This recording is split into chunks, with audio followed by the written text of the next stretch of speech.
everyone. Welcome to a new session on molecular biology. Here we discuss site-directed mutagenesis.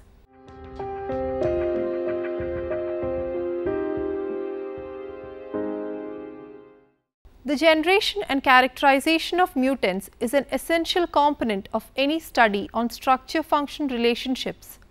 Knowledge of the three-dimensional structure of a protein, RNA or DNA can provide clues to the way in which they function, but proof for the fact that the correct mechanism has been elucidated requires the analysis of mutants that have amino acid or nucleotide changes at key residues. Mutants are generated by treating the test organism with chemical or physical agents that modify DNA.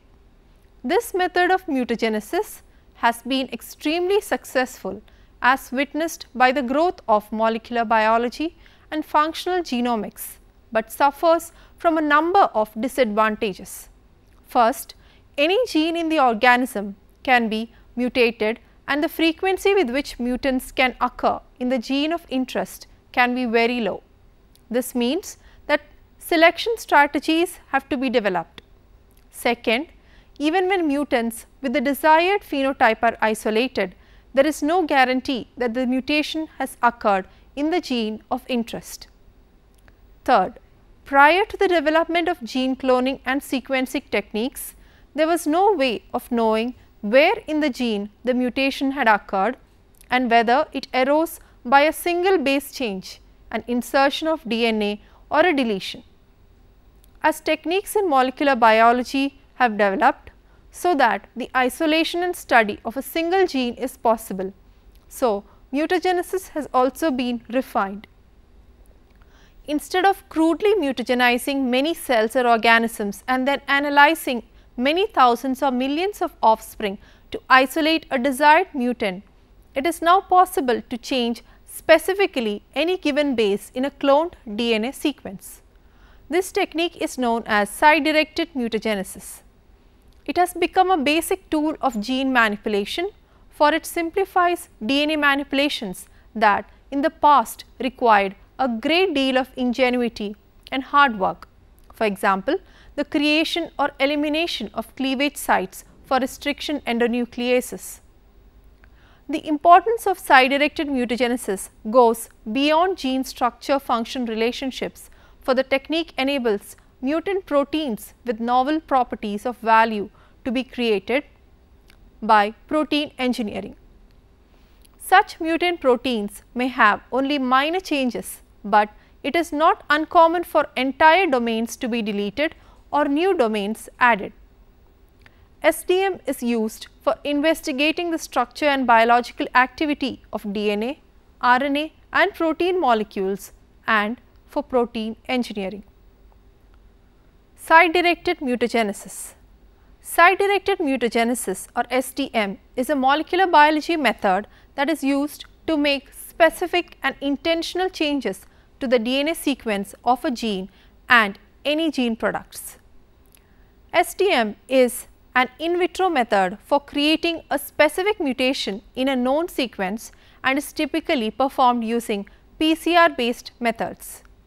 Primers designed with mutations can introduce small sequence changes, and primer extension or inverse PCR can be used to achieve longer mutant regions.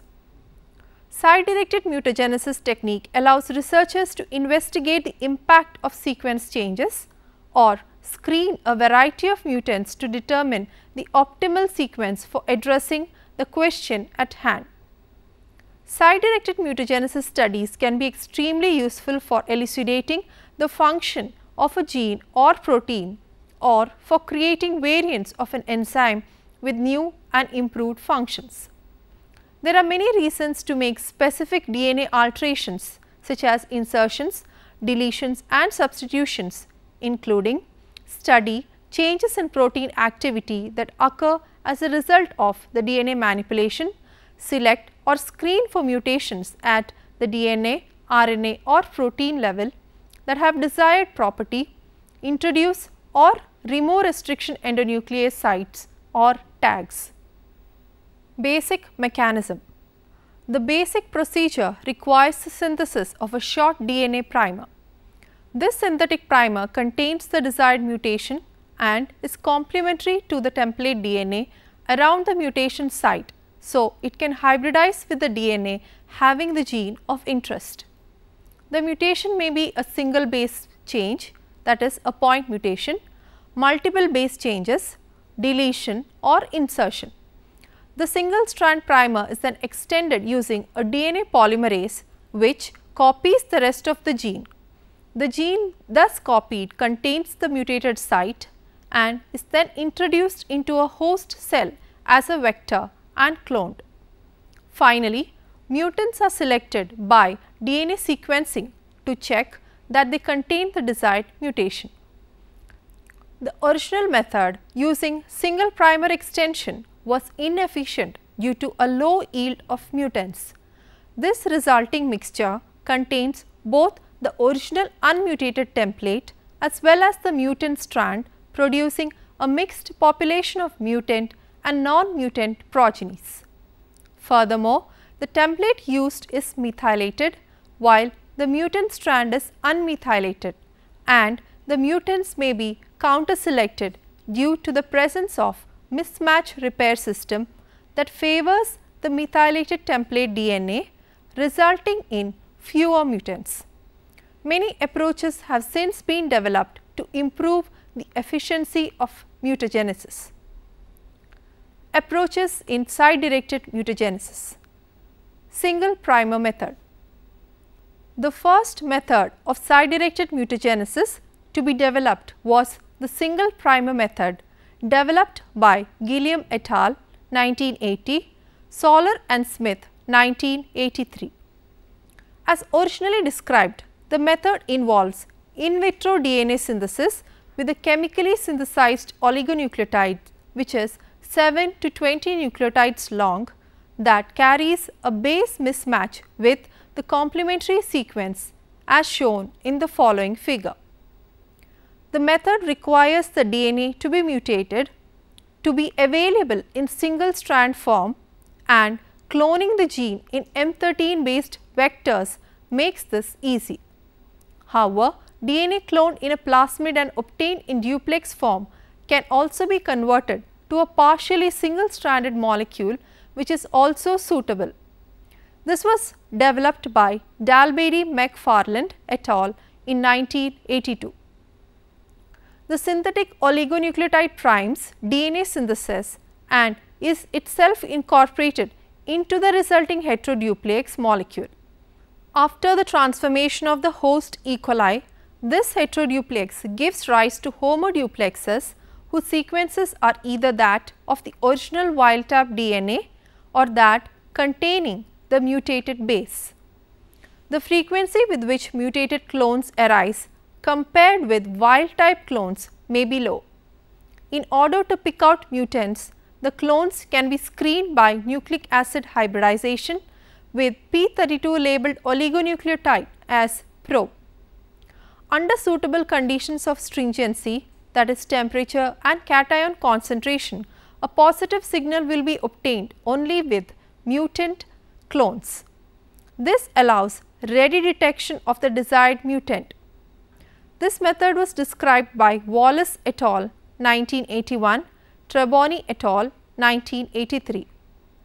It is prudent to check the sequence of the mutant directly by DNA sequencing in order to find that the procedure has not introduced other adventitious changes. This was a particular necessity with early versions of the technique which made use of E. coli DNA polymerase. The more recent use of the high fidelity DNA polymerases has minimized the problem of extraneous mutations as well as shortening the time for copying the second strand. Also, these polymerases do not strand displace the oligomer, a process which would eliminate the original mutant oligonucleotide. A variation of the procedure as shown in the figure involves oligonucleotides containing inserted or deleted sequences. As long as stable hybrids are formed with single stranded wild type DNA, priming of in vitro DNA synthesis can occur ultimately giving rise to clones corresponding to the inserted or deleted sequence. There are many different methods of oligonucleotide directed mutagenesis, but most are minor variations on desired mutant plasmids. Methods which destroy the wild type template strand of DNA and thus favor replication of the mutant strand, and methods which simply allow the wild type and mutant strands of DNA an equal chance of replicating. The Dutt-Ung method is an example of the first approach, and the Mutt-S method is an example of the second approach. Cassette mutagenesis. Cassette mutagenesis replaces a section of DNA sequence with a DNA fragment containing the mutated sequence. The insert and target fragments can be generated either by restriction digestion, PCR amplification, or commercial synthesis of products like IDT ultramer oligonucleotides or IDT genes. The restriction digestion method is dependent on the presence of restriction sites on each side of the area that will be replaced. These restriction sites may be present in the original plasmid or may be inserted into its sequence. In this method, the original plasmid is cleaved on either side of the region of interest with two restriction enzymes. This method can be clearly seen in the figure as shown in the screen. The new cassette is then ligated into the linearized plasmid. The PCR amplification method does not require specific restriction sites, but does require synthetic oligonucleotides. Cassette mutagenesis has many advantages. It is a very efficient technique and provides an easy way to screen mutants by simply sequencing the resulting plasmids. It provides flexibility to perform many different mutagenesis events on the same vector once set up with flanking restriction sites. Multiple cassettes can also be inserted throughout the vector. This figure explains the method of cassette mutagenesis. The original plasmid is cleaved with restriction enzymes A and E on either side of the cassette to be removed. The restriction digest creates a linearized plasmid fragment and a cassette. The new cassette, indicated in the blue color, containing the desired changes, is then ligated into the linearized plasmid. PCR site-directed mutagenesis. The exponential amplification in PCR produces a fragment mutation in sufficient quantity to be separated from the original unmutated plasmid by gel electrophoresis, which may be then inserted in the original context using standard recombinant molecular biology techniques. This involves a single step of PCR, but still has the inherent problem of requiring a suitable restriction site near the mutation site unless a very long primer is used. Other variations therefore employ 3 or 4 oligonucleotides, 2 of which may be non-mutagenic oligonucleotides that cover 2 convenient restriction sites and generate a fragment that can be digested and ligated into a plasmid, whereas the mutagenic oligonucleotide may be complementary to a location within that fragment well away from any convenient restriction site. These methods require multiple steps of PCR so that the final fragment to be ligated can contain the desired mutation. Whole plasmid mutagenesis. In this method, a pair of complementary mutagenic primers are used to amplify the entire plasmid in a thermofidelity non-strand displacing DNA polymerase such as PFU polymerase. The reaction generates a nicked circular DNA. The template DNA must be eliminated by enzymatic digestion with a restriction enzyme such as DPN1, which is specific for methylated DNA. All DNA produced from most Escherichia coli strains would be methylated. The template plasmid that is biosynthesized in E. coli will therefore be digested, while the mutated plasmid which is generated in vitro and is therefore unmethylated would be left undigested. Note that in these double-stranded plasmid mutagenesis methods, while the thermocycling reaction may be used, the DNA need not be exponentially amplified as in a PCR. In vivo side-directed mutagenesis methods. Delito perfetto is a genetic technique for in vivo side-directed mutagenesis in yeast.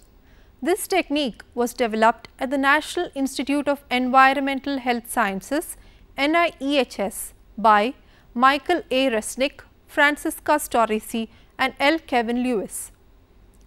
The method uses synthetic oligonucleotides in combination with the cellular process of homologous recombination. Consequently, it is well suited for genetic manipulation of yeast, which has highly efficient homologous recombination. The Delito perfetto approach has been used to produce single and multiple point mutations, gene truncations or insertions and whole gene deletions, including essential genes. Overlap extension method. It requires 4 oligonucleotide primers and 3 separate amplification reactions.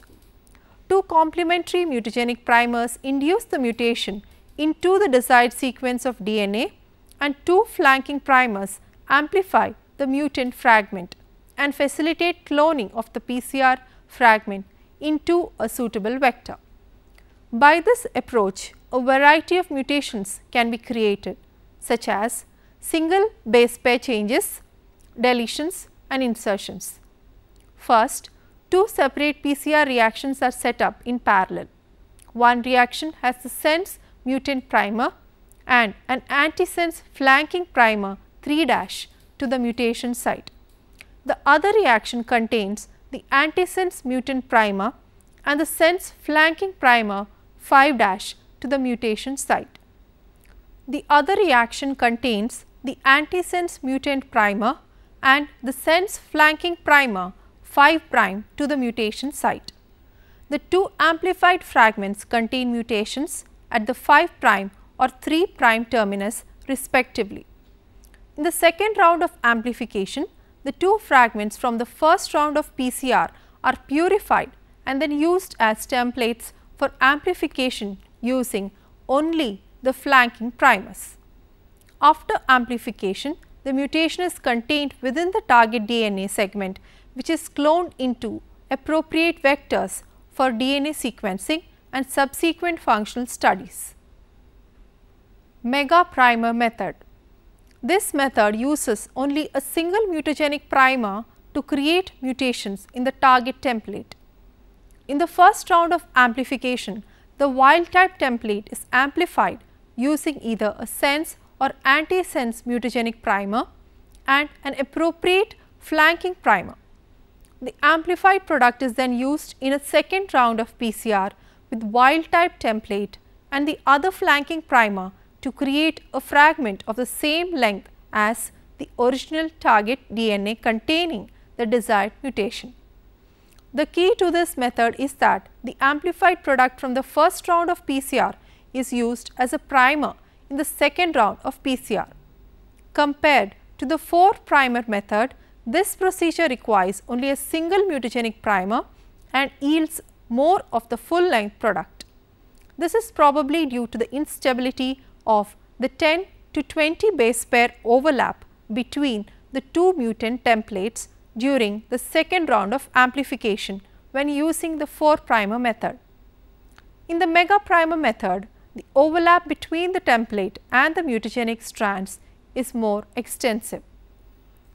Comparison of PCR in side-directed mutagenesis methods. Technique 1. Traditional PCR with modified primers. This type of side-directed mutagenesis uses PCR primers designed to contain the desired change. The PCR primer sequence simply replaces the original sequence as long as the changes are minimal enough to allow the primer to anneal to the intended target. When PCR is used for side-directed mutagenesis, the primers are designed to include the desired change, which could be base substitution, addition or deletion. During PCR, the mutation is incorporated into the amplicon, replacing the original sequence. Mutations introduced by PCR can only be incorporated into regions of sequence complementary to the primers and not regions between the primers. This technique can be used for limited base identity changes at the end of the target sequence and also for 5' or 3' terminal insertions, which are less than 100 bases. Technique 2. Primer extension PCR. Site-directed mutagenesis by primer extension involves incorporating mutagenic primers in independent nested PCRs before combining them in the final product. The reaction requires flanking primers such as A and D complementary to the ends of the target sequence and two internal primers with complementary ends such as B and C. These internal primers contain the desired mutation and will hybridize to the region to be altered. During the first round of PCR, the AB and CD fragments are created. These products are mixed for the second round of PCR using primers A and D. The complementary ends of the products hybridize in the second PCR to create the final product AD, which contains the mutated internal sequence. Longer insertions can be incorporated by using specially long primers such as oligonucleotides. To create a deletion, the internal primers B and C are positioned at either side of the region to be deleted to prevent it from being incorporated within fragments A, B and C, D from the first round of PCR. The complementary sequences at the ends of these fragments created by primers B and C enable hybridization of AB to CD during the second round of PCR, and the final product with the desired deletion AD is created. This technique can be used for limited non-random base changes internal to the target sequence and also for insertions which are greater than 100 bases, deletions which are less than 50 bases and deletions which are also greater than 50 bases. Technique 3. Inverse PCR. Inverse PCR enables amplification of a region of unknown sequence using primers oriented in the reverse direction. An adaptation of this method can be used to introduce mutations in previously cloned sequences. Using primers incorporating the desired change, an entire circular plasmid is amplified to delete, change or insert the desired sequence. This technique can be used for insertions which are greater than 100 bases, deletions which are less than 50 bases and deletions which are also greater than 50 bases. Disadvantages of PCR based in vitro mutagenesis methods. The major disadvantage of PCR based in vitro mutagenesis methods is the lower fidelity of Taq DNA polymerase in DNA polymerization than the phage polymerases used in the traditional methods. This can result in undesired mutations being incorporated into the amplified DNA fragment due to nucleotide misincorporation. If this happens in an early round of amplification, the undesired mutation will be present in a majority of cloned fragments. One simple way to alleviate this problem is to use fewer rounds of DNA amplification and conditions for the highest fidelity of DNA polymerization. Alternatively, the use of PFU or vent thermal stable polymerases, which are less error prone than Taq polymerase, will result in fewer undesired mutations. Regardless of which method is used, the DNA sequence of the entire amplified fragment should be determined to ensure that only the desired changes have been made. Applications. Site-directed mutagenesis is used to generate mutations designed protein that has improved or special properties. For example, as seen in protein engineering. Investigative tools. Specific mutations in DNA allow the function and properties of a DNA sequence to be investigated in a rational approach. Commercial applications. Proteins may be engineered to produce mutant forms that are tailored for a specific application. For example, commonly used laundry detergents may contain subtilisin, whose wild type form has a methionine that can be oxidized by bleach, significantly reducing the activity of the protein in the process. This methionine may be replaced by alanine or other residues, making it resistant to oxidation, thereby keeping the protein active in the presence of bleach. Eliminate any foreign DNA from the genome after the mutagenesis process. The Delito Perfetto technique is also simpler compared to other methods for in vivo site-directed mutagenesis. There is great flexibility in this approach because after the core cassette is inserted, multiple mutations in the gene of interest can be made easily and quickly. This method can be applied to other organisms where homologous recombination is efficient, such as the moss Physcomitrella patens, DT40 chicken cells or E. coli. In addition, human genes can be studied and similarly genetically manipulated in yeast by using yeast artificial chromosomes or YACs. A particularly powerful method for protein evolution, termed DNA shuffling, uses the polymerase chain reaction to generate proteins with novel or improved properties. Here are a few questions for you to work out. 1. Explain about the evolution of site-directed mutagenesis applications. 2. Discuss on DNA shuffling. 3. Elaborate the Dutt-Ung method. 4. Discuss on MUT-S method. 5. Describe in vivo site-directed mutagenesis methods. Here I can suggest a few research papers for your reference. New Molecular Biology Methods for Protein Engineering by Soler M.J. 1991, published in Current Opinions Biotechnology.